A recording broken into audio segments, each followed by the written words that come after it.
Hey everybody, welcome to Drive Thru Review 619. Today we're going to talk about Lords of Hellas. This is a new game coming out from Awakened Realms. It's a very funky kind of dudes on the map, sort of futuristic slash Greek game. So it's got some ancient Greek gods and stuff, but it's sort of mashed up with sort of futuristic technology. And it's got a lot of really cool mechanics, obviously. So I'm going to jump into and tell you a little bit more about this game. If you're like trying to figure out why my style of reviews have changed, go ahead and look at my last review for Time of Crisis. I preambled a whole bunch there. I don't want to do it again here.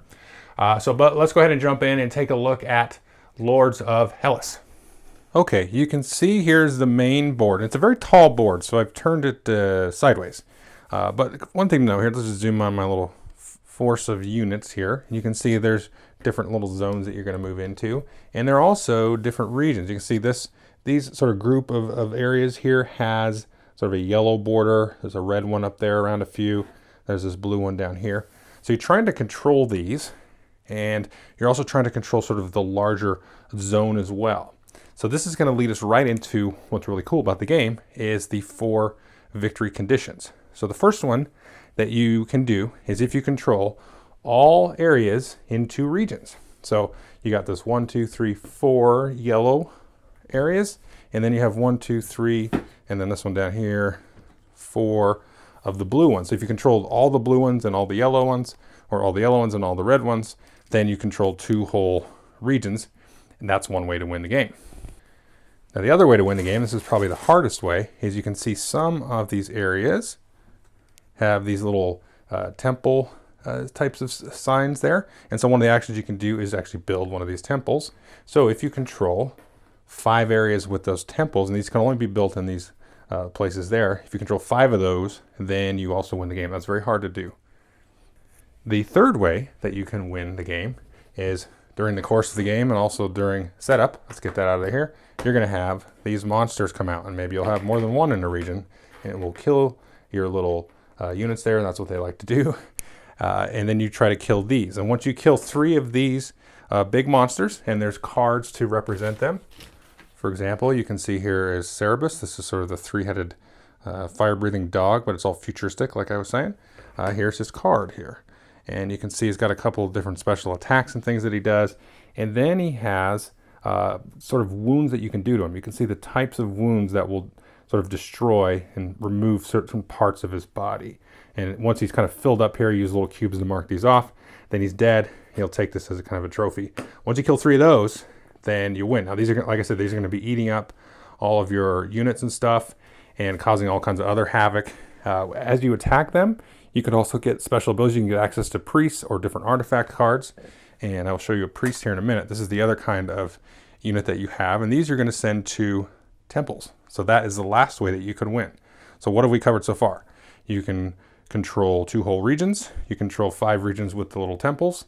Or you kill 3 monsters. The last way to win is if you sort of control a temple at the quote-unquote end of the game, which is down here. Now there's 4 spots on the board, and you'll put these little bases out here, and I'm not going to worry about which one goes with which right this second, but let's say this one was here. Actually, I think this one is Athena. So that one will be there, and then what you can do is you can take actions then to actually build one of these temple spots. Oh, no, that's Zeus. So let's just build Zeus. So you can take an action, you actually will physically build these, and so you can see we put his legs there, and then next maybe you'll build this one there, and then let's see if I can get a good angle there, so you can build that like so, and then he's got this cool like whip thing, which is a little bit tricky to put on if I'm trying to do this in front of the camera, but he's got like this, it's not hard, you just have to kind of know how to do it. Let's see if I can do it. There, like that. So you can see it kind of wraps around. So once a sort of temple here, or this monument, I should say, is fully built, that's going to trigger an end game thing, and there's a little card where you can kind of track this. So after 3 turns, then whoever actually controls this region is going to be the winner of the game, and that kind of triggers the end of the game. So all of the end game triggers are what I said. As soon as somebody controls any of these end game conditions, bam, the game's over right away. Now this is where these priests come in, is you can actually take them and send them to prayer. And you see there's kind of like 2 little worker placement spots in there. And depending on which of the 3 kind of deities you go to and how much they've been built. So the first time you send somebody to Zeus there, when it's just the base like that, then you're going to buff up your hero strength. If you go to Hermes, you're going to buff up their speed, and Athena, you're going to buff up their leadership. But then as you sort of build that up, it's more enticing to go there. So if Zeus is at level 4, you're going to buff up the strength +1, but then you're going to draw 3 combat cards. Combat cards are tricky to come by, at least at the beginning of the game. Now, the players are going to have a board like this. Every player's sort of bottom board is the same. You can see you track leadership, strength, and speed. Shows you the actions and kind of a turn breakdown. But then each player is going to get a unique hero. So there's Heracles, there is Perseus, and so on. And they're going to have a little miniature that matches that. You can see a picture of it there. And there's a little like colored base. So think of like Blood Rage. So you get the red colored base and clip that on there. And you'd have all the red colored units and so on. And these heroes have different special abilities and little starting bonuses and stuff like that. So the heroes themselves are what's actually going to be responsible for going and killing the monsters. But they do other cool things, like some of them will beef up your combat units for taking area control and different things like that. They're going to go on quests, which you can actually go on. And I'm just going to shoot up there. And you can see there's little slots there for quests, because there's always going to be a bunch of things going on and be active. There's going to be a few quests, maybe.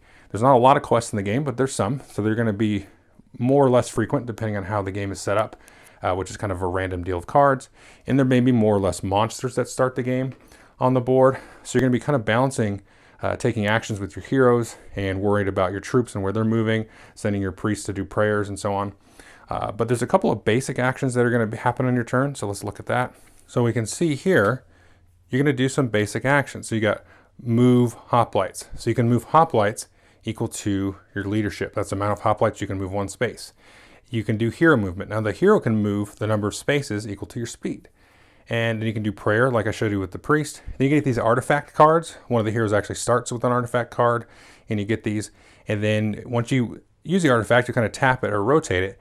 Then you can't use it again until a player activates the build monument special action. How does that work? Well, again, like I said, you can do your basic actions here, and then you have to pick one of these 7 different special actions. So maybe I move my troops around and stuff, and I send my hero on a quest, and then I'm going to do prepare. And that allows me to draw combat cards or heal injuries and so on. But once I mark that off, I can't do that again. So maybe next time I do my basic actions, move troops around, and then I do a march, which allows me to move troops again. And then maybe I do on the next turn, I build a temple and mark that off. Then once any player, even you, anybody else, doesn't matter, you're going to do build monument. They're going to choose to construct one of the monuments and add a piece to it, this guy here. And then everybody's going to clear off all of their actions here. So these are now, again, unlocked. So now you can build another temple and so on. And then any artifact cards that you have are going to untap. So the artifacts are really cool, but once you use it, you probably can't use it again unless you do it like right before somebody is sort of forced to actually do the build monument, because once you cover all these up, then you're going to have to do it. So the pace of the game, again, is going to be very dependent, because you could build these faster or slower. Maybe you build them up evenly. Maybe somebody's really doubling down on Zeus, so he shoots up really high because he wants a lot of strength, and he's going to use that to then go fight monsters. And then as the monsters start to die, the end game just gets closer and closer and closer. And just kind of through natural attrition, people are going to start to take over, more portions of the board. Because you want to get access to these little cities. Now these little pieces here are from an expansion. You get these little city things. But you can see you have these little icons there. This just gives you that. And when you have troops in here, you can kind of garrison them. They'll add like +1 defense and so on. Let's talk about one more kind of thing, and that's the cards before I get into the review part. Now each player is going to start with these combat cards. And when you go on a hunt, you can see these symbols here. Now these kind of match the different symbols that are on the monster. So you need like a special sword or a mace card there to actually do damage. But you got to be careful because the monster is going to fight back. There's a deck of monster cards, and then so you can try to block a certain amount of damage that they might deal. So you try to sort of balance the amount of attacks that you do, and you don't want to kind of leave it half killed for somebody else to come and kill it. And the other thing is these cards are actually used in combat with troops here. So what you kind of march your troops into an area, and then you kind of add up the number of units there, maybe some bonuses from your hero or some artifact or something, and then you go back and forth playing these same cards that you use for monster fights and for monster defense. and you have special, abilities and things here, like so, that will sort of buff up, and add to the amount of combat points to see who wins the combat. The other cool thing about this is, this is give you a strength 3 in a combat, but you can see this little skull there. So any of these cards here that have skulls, they're really good, but when you play them at the end of combat, you're going to have to kill that many troops based on the number of skulls that you played. So that's a really cool thing. These combat cards are just used in so many different ways, and they really kind of stress the whole point of the game is really, where are you focusing? What are you trying to do? Are you trying to control areas? Are you trying to kill monsters? Are you trying to control the temple regions or the monument regions? You're going quests, because the quests will give you really cool bonuses. Now the other bit of cards here are these different blessings. Kind of shuffle these up. Now certain times when people build these temples, these are going to be sitting off to the side, and depending on the setup in the cards, every so often, whenever these temples are built, you're going to have a draft of these blessings. And so whoever built that temple on that particular turn is going to draw a certain number of cards, number of players plus 1, and then draft these. And these are permanent special abilities. So you start off sort of asymmetrical, but then as you go along, you're going to get more and more asymmetric, and it may be more quest or combat focused, or whatever. There's a whole mess of different things. So this is another really cool aspect of the game. But that's kind of the general gist of it. You got the 4 victory conditions. You've got all these kind of different interactions and things happening. Let's go back to the talking. Okay, so that is a general overview of Lords of Hellas. Let's get into the nuts and bolts of it. Player count, I haven't played this with solo or 2 players. I don't know that I'd want to. I guess if I was super bored one day, I would play it solo, but it looks kind of neat. There's like a little campaign book you go through. But I would say, I think it's best with 4. 3 players is fine. I like 3, but 4 is better, I think, because the whole point of the game, to me, is that it is a sort of fantasy civilization game in some kind of abstract and thematic ways, which I'll get to in a second. But I want to cover playtime. Now, the first time we played this, we busted over 3 hours, and that's because we were really trying to struggle a little bit with the rule book. Now, everything is in the rules. It's all in there. The sort of physical layout of it, maybe I should have showed it, is just odd. I don't know, this is not that indicative, but you can see it's just sort of laid out different. And there's sort of color coding and things. It does make it easy to kind of find stuff later once you sort of go, okay, how does combat with a monster work? What are the steps? You can go, bam, find it. Okay, we did that right. Now we draw this card, and you draw this many cards for defending and all that. So it's easy to kind of do that, but your first play, we kind of struggle with that. But then the playtime came down, and I think the playtime will continue to come down. And I've talked to a friend of mine that has played it a lot, and they can get a game, like a 4-player game, in 90 minutes because they kind of know what to do, and they're very familiar with it. I think they played it like 10 times or something. So I think the playtime for sure is going to come down on that. Now, what would I compare this to? I would say I compared to Inis and Kemet and that kind of style of game. You've got card-driven combat, you've got area control, you've got some kind of very different kind of win conditions that can happen, which is a lot like Inis. And you've got sort of miniatures and units and moving around the board and special powers and kind of a growing asymmetry, which is a lot like Kemet, where you kind of accrue more stuff. You kind of go down the kind of the different tech trees and that has a similar sort of feel here, but it's not really like tech trees. So you've got that kind of comparison. Now this has fired both of those games for me, 100%. I already got rid of Kemet a while ago, and Inis has now moved off of my shelf here and is now over in the closet. So it's going to go away. This, to me, it feels closer to Inis, I think, than Kemet, because you've got those sort of very distinct victory conditions that you're going after. Now, the cool thing about this is, I'm going to get back to my point about the sort of the fantasy civilization kind of thing, is you're not really managing like, mining ore and wood and getting resources and all that kind of junk. You're really just managing your actions and what you can do. Because like you saw the special action board, where you can do one thing, but then once you do it, you can't do it for a while. And you've got to really figure out where you're going to send your hero. Do I keep him out here, kind of mess with the monsters a little bit? Do I work him over here to go to a region where there's a quest and try to send him on that and get a cool bonus? How do I move my characters around and my units to try to control territory? Because, okay, let's say I'm going and trying to kill the monsters and all that. That's great.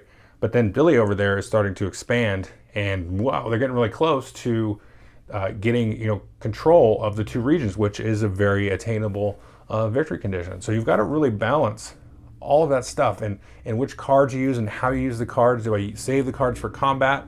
Do I use them for fighting the monsters and all that kind of stuff? Do I have the different artifacts, and how do I use that? There's a motorcycle outside. I don't know if you can hear it. I can. Anyway, so I'm going to keep going. But yeah, so there's sort of an abstract way that really, to me, indicates managing your resources, managing kind of your growing empire without juggling like I'm mining this to build this building and all that stuff. You're controlling the different cities and building the temples.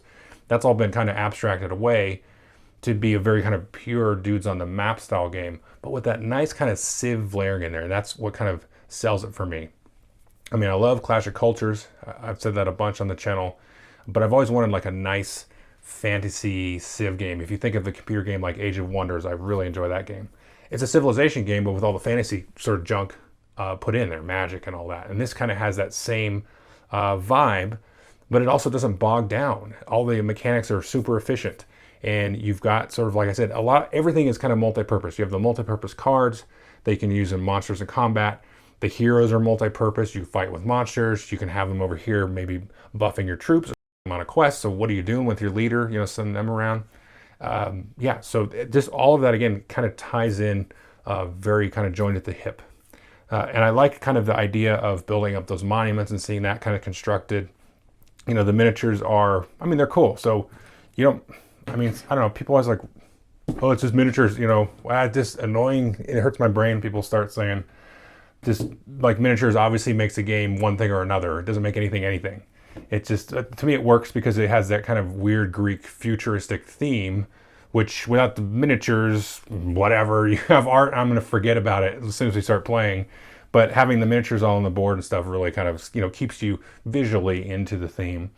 So I think that really works. And just the way the whole thing kind of coalesces and you kind of see the narrative of your whole game on the map as the statues build up and you get more troops and units out there and all that kind of stuff. So it works really, really well. I highly recommend it.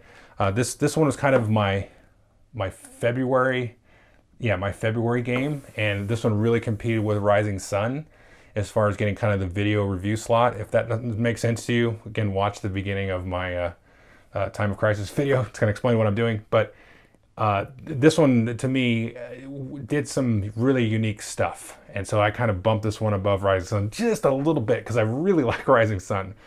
So if you do like Rising Sun, it's not really like that game. But I think that same sort of vibe and that style, this one's really going to get after you. So that's Lords of Hellas. Definitely take a look at this. I feel like the Kickstarter did really well, I think. I think it was like $1 million or something. But I know it's coming out in distribution and stuff here shortly at some point this year, maybe Gen Con or something. Definitely keep a lookout for it. At least give it a try. It's not... Again, I think if you're not usually into this style of game, this is one that I think you do good to try it because it's got a lot of cool stuff happening in terms of all those kind of mechanics and things that I talked about. So anyway, high recommendation. There you go.